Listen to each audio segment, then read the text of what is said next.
Naman totoo na yung grupo ninyo walang black propaganda, Bong. 2-3 taon nyo na kami pinablack propaganda. Ako po, Pero I hindi, agree. I agree. Ako magiging honest po ako sa inyo. Hindi po kami gumagawa ng black propaganda. Harapan lang po. Okay. Hindi namin, Ito po. not our style po, Okay. Senator. Ito, meaning ko po, hindi ko rin po style yan. Kasi wala ako kaming kinalaman dyan. Gusto ko lang po magkomento na hindi naman totoo na yung grupo ninyo walang black propaganda, Bong. Pati yung pantalon, pati yung pantalon. Pati yung pantalon. Bakit yun?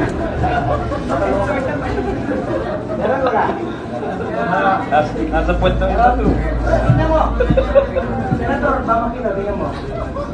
Ayaw ka bakit? Ayaw ka bakit? Alam ko, mga sabihin ni Makeup eh.